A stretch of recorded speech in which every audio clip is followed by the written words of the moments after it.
Assalamualaikum. Halo sobat Cooper yang lagi baper, lagi keder, lagi klenger, lagi minder karena belum gajian atau ditinggal gacuan. Jangan takut dan cemberut, disenyumin aja atau dijogetin aja. Karena kali ini kami akan menyajikan review film Samurai X. Gak bahaya tak? X-nya satu saja, boleh dua tapi jangan tiga. Dan sambil nyeduh kopi ditemani singkong ubi, kita mulai. Yuk, mari. Film ini diawali dengan pertempuran Toba Pusumi beberapa tahun silam saat restorasi Meiji antara pemberontak dan pembunuh bayaran yang dikenal dengan Battosai. Inilah tokoh utamanya, yaitu Battosai paling terkenal karena sadis dan selalu tuntas melaksanakan perintah bernama Hitokiri. Tapi ini pertempuran terakhirnya. Ia mengakhiri karirnya dengan meletakkan pedang kesayangannya di depan Battosai Saito Hajime alias Toto, karena merasa berdosa selama ini berbuat nista membunuh sesama. Tapi salah satu Battosai pemberontak ternyata masih hidup. Mengambil pedangnya, bertekad membalas kekalahannya dari Hitokiri. Battosai itu bernama Udojin alias Obin. 10 tahun kemudian, setelah lama menghilang, pria muda bercaping sedang menaiki perahu, dan itu Battosai Hitokiri yang sudah berganti nama untuk meninggalkan kisah masa lalunya menjadi Kenshin Himura alias Ihin.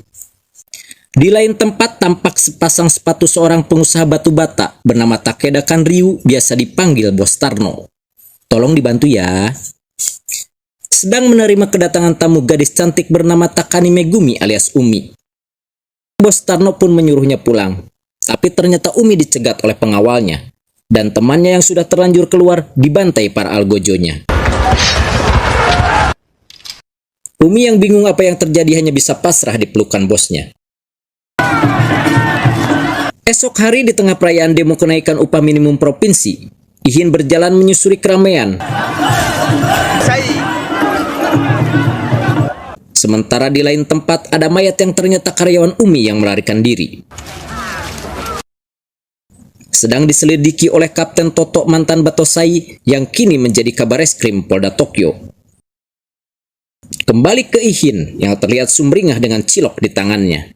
Seketika bengong melihat pengumuman pembunuhan atas nama dirinya sebagai Battosai.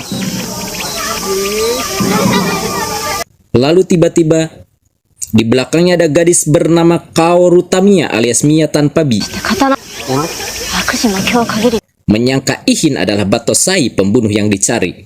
Dan Ihin berusaha menjelaskan dengan memperlihatkan pedang Sakabato-nya, yaitu pedang yang tajamnya menghadap kepada dirinya. Artinya dia bukan seorang pembunuh, dan Mia pun menyadarinya. Maafin ye. Scene beralih ke rumah Bos Tarno di mana Kapten Toto dengan kecurigaannya mencari tahu dan bertanya pada Bos Tarno tentang pembunuhan malam itu. Tapi Bos Tarno dengan cuek bebek menjawab tak tahu. Bel makan pun berbunyi. Para pekerja berebut makanan dan itu mantan-mantan Battosai yang dijadikan pekerja oleh Bos Tarno yang punya kuasa, harta, dan tahta. Tanpa ada hasil, akhirnya Kapten Toto meninggalkan kediaman Bos Tarno. Ketika masuk ke dalam rumah, Bos Tarno dikejutkan kabar Umi melarikan diri. Dan dengan setengah linglung menyuruh algojonya mencarinya. Si Obin, si Battosai Hitokiri Kawe menjalankan perintahnya. Ternyata Umi minta perlindungan pihak berwajib. Tak berselang lama terjadi keributan yang didalangi Obin yang mencari Umi.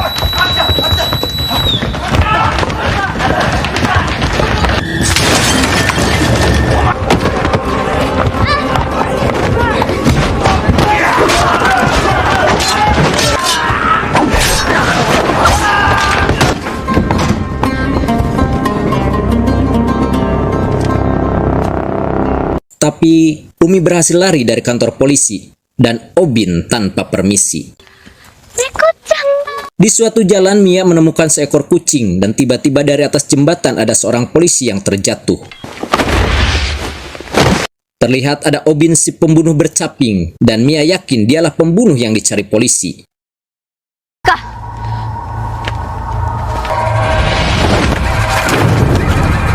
Mereka pun bertarung. Saat nyawa Mia hampir saja melayang, tiba-tiba Ihin datang menolongnya dan Ihin merasa kenal Obin dari raut muka dan pedang yang ada di tangannya. Kayak pedang aku, batinnya. Tak berselang lama, para polisi datang dan Ihin akhirnya mengajak Mia untuk pergi dari tempat itu. Mia akhirnya mengajak Ihin ke tempat tinggalnya, sebuah padepokan ilmu bela diri yang di Tokyo terkenal dengan sebutan dojo, warisan dari bapaknya Kendo. Tapi Ihin tak enak hati, lalu pamit permisi. Di kantor polisi mayat bergeletakan akibat pembantaian si Obin tadi. Begitu geramnya kepala polisi dan menyuruh anak buahnya untuk mencari dan menangkap pembunuhnya hidup atau mati. Esoknya di dojo Mia sedang bersih-bersih ketika satu-satunya murid bernama Yahiko alias Chiko datang membantunya. Beberapa saat kemudian datang segerombolan debt kolektor suruhan Bos Tarno untuk menagih hutang batu bata kepada Mia. Mia yang merasa tak punya hutang tak mau membayar. Gerombolan itu pun langsung menghancurkan padepokan. Ketika semuanya mau hancur lebur, tiba-tiba lagi datang Ihin membantu Mia dan terjadi pertarungan di sana.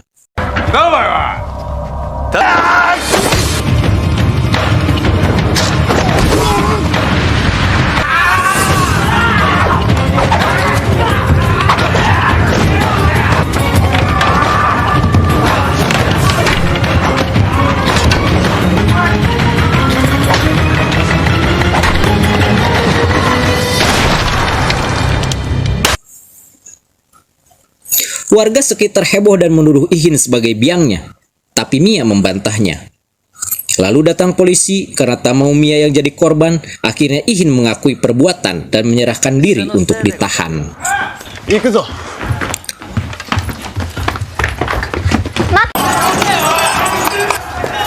Ihin dibawa ke ruang tahanan. Tak lama kemudian datang Kapten Toto yang seperti mengenalnya dan mengeluarkan Ihin untuk dipertemukan dengan atasannya, seorang kepala polisi yang mengajaknya bergabung untuk memerangi kejahatan.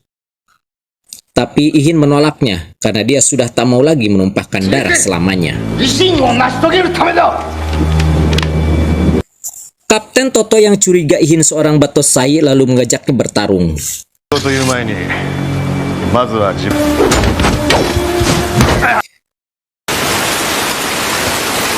Di dojo, Chiko terlihat melihat sesuatu yang mencurigakan. Ternyata dia bertemu Umi yang melarikan diri dan meminta Chiko membawanya ke dalam dojo untuk bersembunyi dari kejaran Obin dan kroni-kroni. Di pintu keluar lapas, Mia sudah menunggu Ihin untuk kembali ke dojo. Dengan malu-malu, Ihin pun akhirnya mengikuti kemauan Mia. Sampai di dojo, ternyata ada Umi yang dibawa Chiko. Mia yang tampak kaget, namun akhirnya setelah dijelaskan Chiko, bersedia menampung Umi untuk menjaga keselamatannya. Untuk merayakan perkenalannya, Umi mengajak makan di sebuah restoran Cina. Ketika asik menyantap makanan, datang Bos Tarno dan kawanan. Umi pun segera bersembunyi di belakang resto.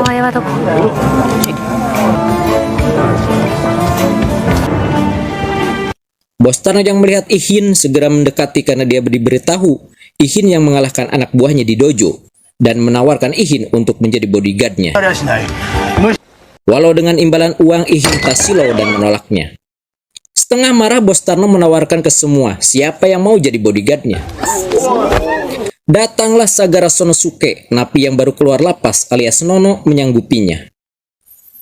Tapi ketika melihat Ihin yang pertama kali dilihatnya di penjara dan diperlakukan istimewa, ia menantangnya dan terjadilah perkelahian di mana Ihin hanya menghindar tanpa melakukan penyerangan.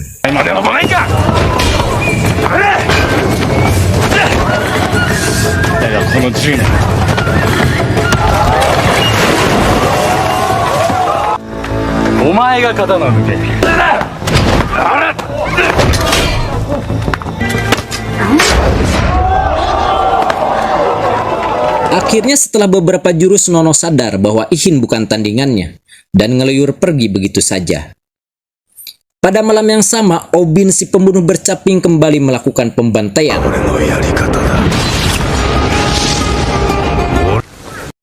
Esoknya mayat-mayat sudah bergeletakan. Kapten Toto yang melihat Ihin mendekat dan berkata, ini ulah seorang Batosai dan ia akan menangkap pelakunya. Ihin melihat seorang istri menangisi jasad suaminya yang membuat ia teringat kejadian masa lalunya ketika jadi Batosai. Ia berhasil membunuh seseorang atas perintah majikannya.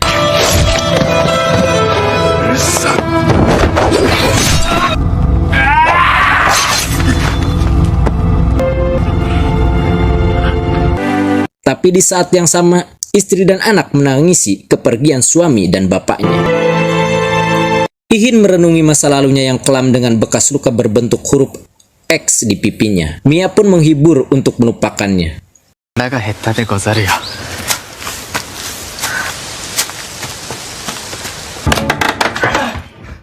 Sementara di rumah Bos Tarno sedang membuka peti yang ternyata berisi senjata api. Selain jual beli batu bata selama ini, Bos Tarno secara ilegal menyelundupkan senjata api untuk keuntungan sendiri. Atas perintah Bos Tarno, Obin kembali membuat kekacauan dan penjahat bertopeng menteror Umi.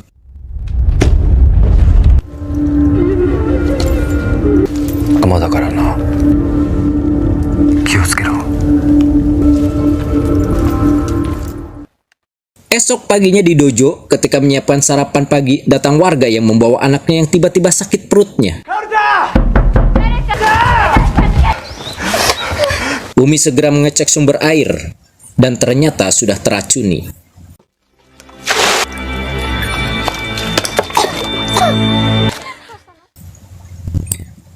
Nono pun datang membawa korban, begitupun dengan warga lainnya.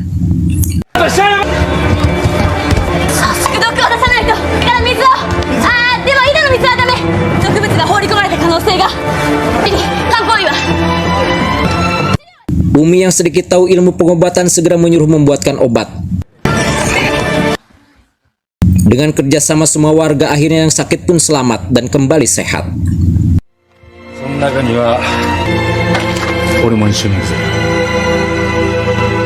Malamnya Nono datang lagi untuk mengucap terima kasih. Tapi dari dalam Mia membawa sepucuk surat isinya. Umi pergi ke rumah Bos Tarno untuk menyerahkan diri karena menurutnya semua yang terjadi karena dirinya. Ihin pun berpesan pada Chiko untuk menjaga Mia, sementara dia dan Nono akan menyusul Umi ke rumah Bos Tarno. Umi pun sudah tiba di kediaman Bos Tarno, dan tanpa diduga bukannya menyerahkan diri, tapi Umi mencoba mengancam bosnya. Tapi sia-sia usahanya, percuma. Umi pun disiksa dan jadi sandera.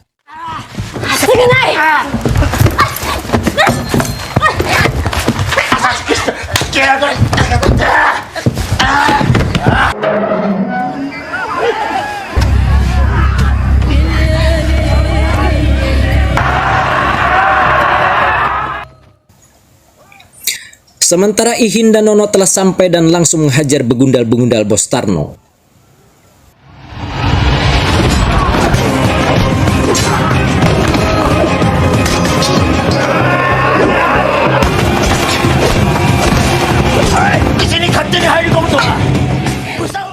Walaupun Umi jadi sandera Bos Tarno, tapi Ihin dan Nono tetap menghajar anak buahnya.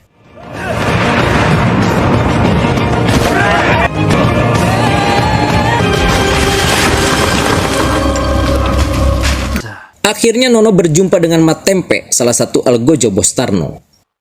Dan Ihin bertarung melawan Mat Codet, si penjahat bertopeng.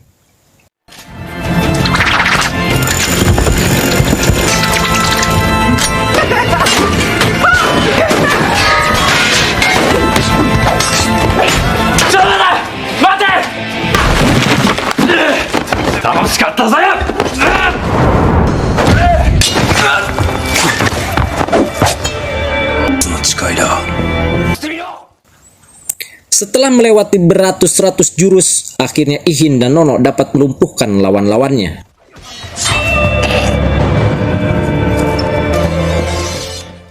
Ihin dan Nono pun mencari Bos Tarno.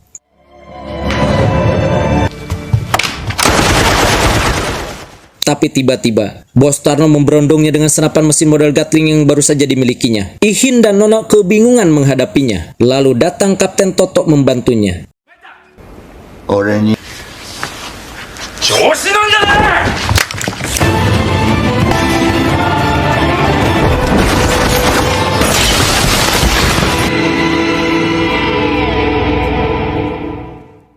Dengan kerjasama ketiganya, akhirnya Bos Tarno dapat dilumpuhkan. Ihin segera menolong Umi yang disandera. Lalu Umi berkata Mia dalam bahaya karena Obin sedang ke rumahnya. Di tempat lain ternyata benar Mia ditawan oleh Obin. Tanpa menunggu lama, Ihin segera ke sana dan melihat Mia tak berdaya. Lalu dia bertarung melawan Obin yang bernafsu melampiaskan dendam masa lalunya.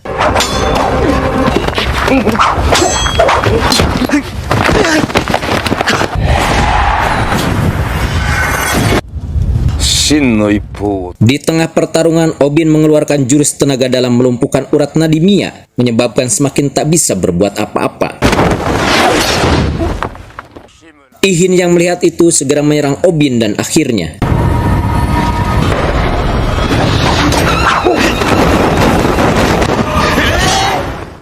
Ihin dapat mengalahkan Obin karena statusnya sebagai pemeran utama. Para penjahat pun ditangkap, termasuk Bos Tarno. Mia yang terluka sudah sembuh. Ia pun segera mencari Ihin. Umi, Chiko, dan Nono hanya melongo ketika Mia menemukan Ihin dengan tersenyum di antara keduanya. Akhir yang mengharu birukan. Tos tamat. 作ってくれるってさ。腹減った。